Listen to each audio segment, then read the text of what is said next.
This is a video to help beginner woodworkers get started. A way to stop you getting bogged down under a weight of information that is thrown at you in every YouTube video. Because at the end of the day, all we want to do is just start making. I've just put together all of the things that I wish I knew from the very start.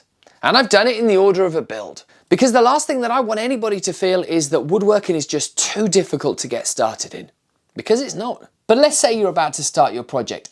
The first thing that I do before starting any project, and I mean any project, is I start with a tidy space. My workbench is absolutely clear and free of any debris, dust, and is ready to go. And the walking space around my workshop is clear. Doesn't have to be pristine, it just has to be practical. It's not just for clearing the space that you're going to be working in, but I think it gets your head into the right space to start a project. Fresh start around your workshop, fresh start in your head. And with mentality in mind, I think going in with the right mindset is also incredibly important. Don't go in aiming for perfection. Your best effort will come out of whatever you're building, and it will be dependent on your skills that you're building up and what you experience along the build. For instance, if I show you two projects, one from the very start and one from the very end, you're going to know which one is which. Day one's is not lacking enthusiasm and ambition, but it hasn't accounted for wood movement. The dimensions are not exactly delicate. Not many people will congratulate you for staining pine, and these may be the clunkiest splines ever to be put into a box. The latest one showcases everything that I've learned over the years between them. There's a very important caveat in this. I was perfectly pleased with each one at the time of making it. Once you've got the idea in your head of what you're going to build, the next thing to do is to figure out what are you going to need to build it with. Don't buy every tool that you think you're going to need. Just buy the tools that you're going to need to complete the project that is in front of you. And what that will mean is that you will build your collection up slowly over time by adding tools to it that are going to get used straight away. Look at the tools you already have and see if they can do a job that is not necessarily perfectly obvious.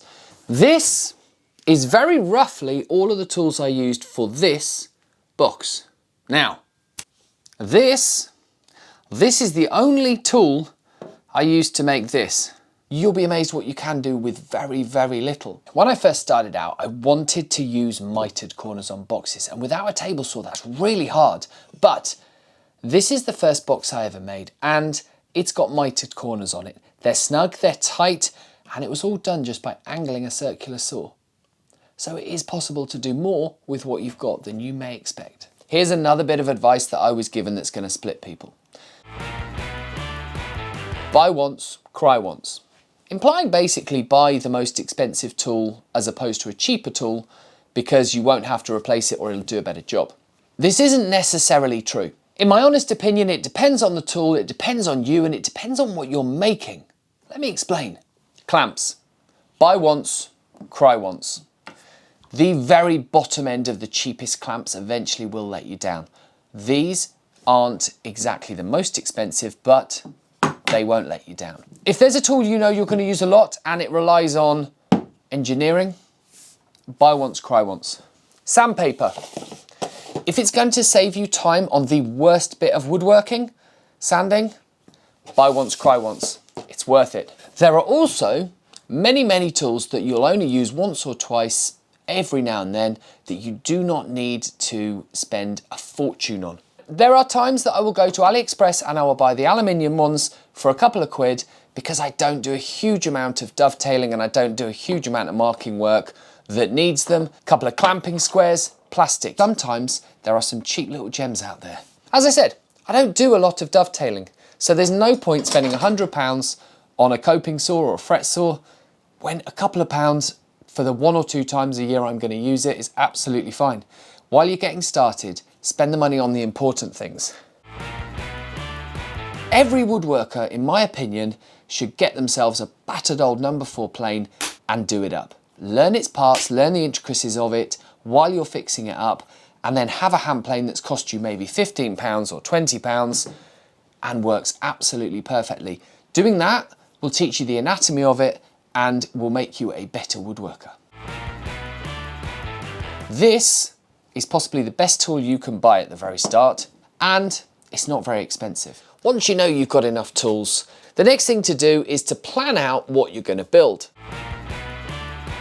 Now go with your strengths on this. If you know how to use SketchUp, get on the computer and draw it out. If not, there's nothing wrong with drawing it out on a whiteboard or in a notepad, scribbling it down, make yourself a cut list down the side, and then you'll know exactly how much wood you're going to need for your project. And that's going to cut down on wastage. And I don't always follow my own advice on this. If you don't plan it out well enough, you could very easily end up with a piece of furniture that you have no idea what it does, and it might not even be the right dimensions to do the job that you kind of thought in your head when you first started that it might do.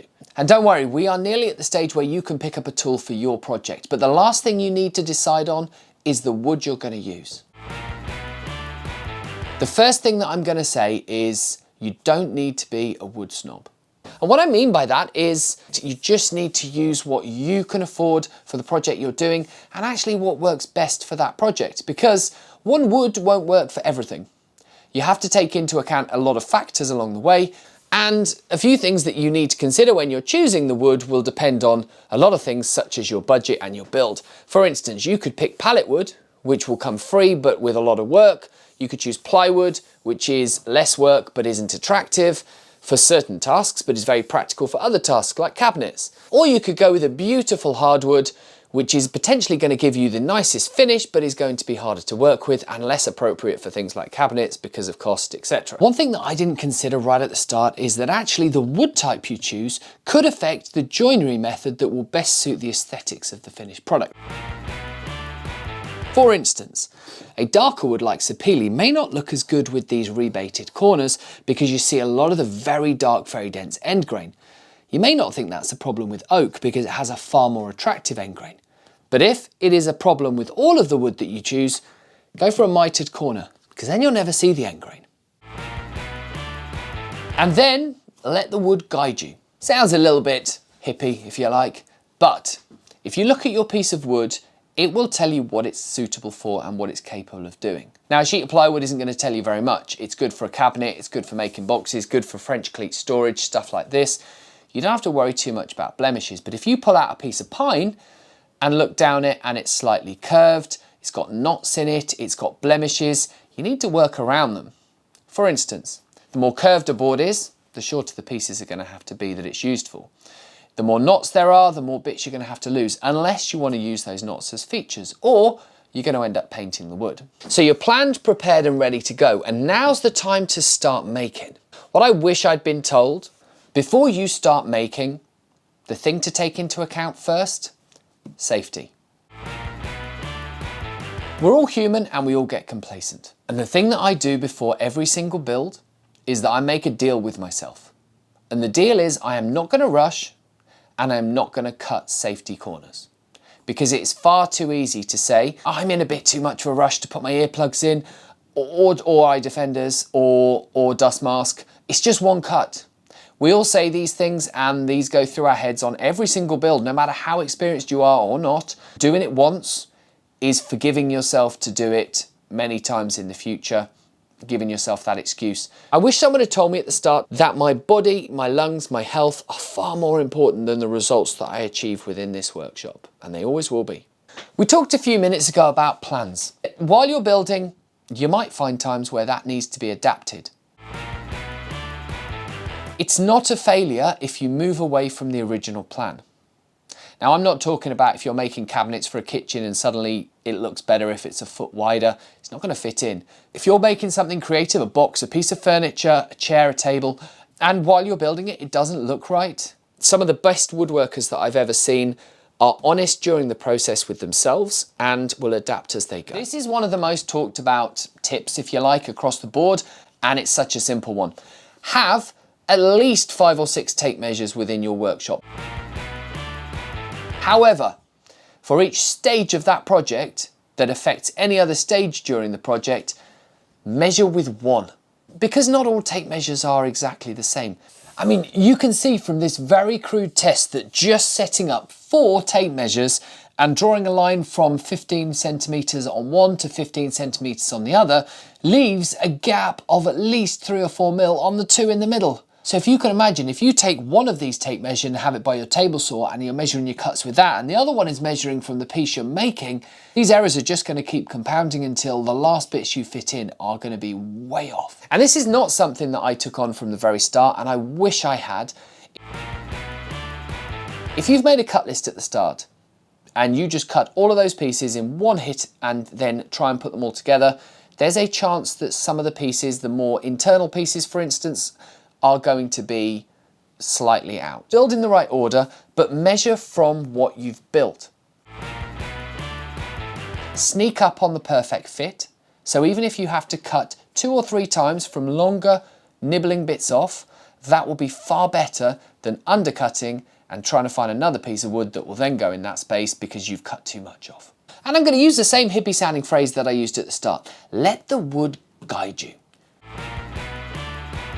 So during your project, there are going to be certain times where you need to read the wood that you're using, especially when it comes to a hardwood, and you're going to have to act around it. Wood movement is a prime example. Wood will move across the grain, but it won't move along the length of the grain to any amount that's going to affect your project. So don't mix and match your grains if there's going to be significant wood movement. If you take a piece of wood and have a look on the side, you will see the grains coming out like the fur on a cat. Now this is really important for when you're dimensioning and when you're finishing the piece of wood. And then when you're using a hand plane, a chisel, a spoke shave, anything that's got a sharpened blade within it, you'll find you'll get far, far better results if you work with the grain than if you work against it. The good way of doing it is stroking a cat from its head to its tail. The bad way is if you stroke the cat from its tail up to its head, all the fur is getting flicked up, and that will cause tear out when the plane hits it and isn't just slicing it off. Where if you do it on the way then it's facing downwards the correct way, you will carve off the tops of each of the grain and you'll get a really smooth, incredibly nice finish. While you're looking at the grain, take a look at some of the ugly bits and massive changes in grain direction, because if you find a knot in the middle of a piece of wood, not only will that potentially ruin the aesthetics of your piece, unless you want it in there, but also you may have to plane in 2 separate directions, because leading up to the knot, the fibres may be heading in the right direction for you to plane this direction, but then on the other side, you might find that they're coming at you, so as soon as you pass your plane over the knot, you get tear out on the other side. So you have to work around that. You either have to plane from 2 directions, or you have to set your plane up in a way that it is so sharp and the mouth is so closed that you could actually plane that wood in any direction you like. And that comes with time and practice, but if you don't put the knot in there in the first place, you won't encounter that problem while you're learning. There is also another tool that will get you around that though. And the bit of advice that draws this in nicely is don't be afraid to pick up a new tool that you may think is beyond you. And you might actually find that you pick it up, you use it, and you realise, well, actually that's a really good tool, it gets me out of trouble and it gets me a better finish than sanding. Of course, what I'm talking about here is a card scraper. And what I recommend for people starting out is to get this pack of 3. You will get a better finish, and when you encounter areas on a piece of wood where tear out's happening, grab a card scraper, go with the grain again, and you'll be surprised how easy it is to fix any errors that you've made with the hand plane, or just to get the job done quicker rather than trying to figure it out with the hand plane. The good thing about the fact that you started a hobby in woodworking as opposed to other mediums is that woodworking is incredibly forgiving. So don't wait until you've perfected a technique to use it. Use the technique and it will become perfected during the project. This leads us back to the start. And that's where we said, don't aim for perfection. Because if you aim for perfection, you're going to be too nervous to put in some of the techniques that you're not 100% comfortable with and you don't feel you've perfected. But there has to be a line. And the simplest way of summing up what not to do is, if it feels sketchy, don't do it. Because it comes down to that safety point again. You're more important than what you're making. And lastly, while you're building, focus, focus, focus.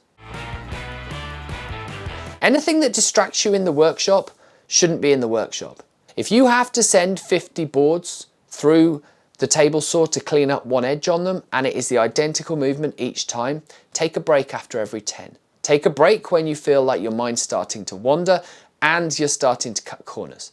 And so let's assume whatever it is you've been trying to build, you've managed to build it. The last thing to do is to apply a finish. I wish I'd been told at the start that this is just as important as the build stage and is just as important as the planning.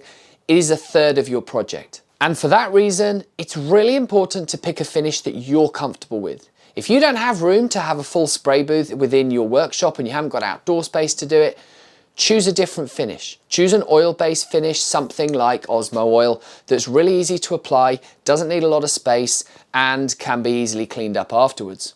Gloss, semi-gloss, matte, satin, whatever finish you choose as well, will be the first thing that people will notice on the piece that you show them.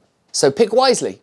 I tend to steer away from a high gloss finish, and I tend to stay away from quite a high matte finish.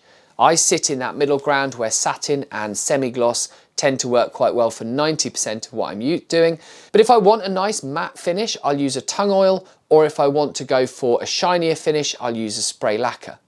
I'm no expert on finishes, but I know where my safe spots are, and I tend to stick with them. And when you do show it to people, the biggest mistake that I constantly keep making is showing the mistakes on it.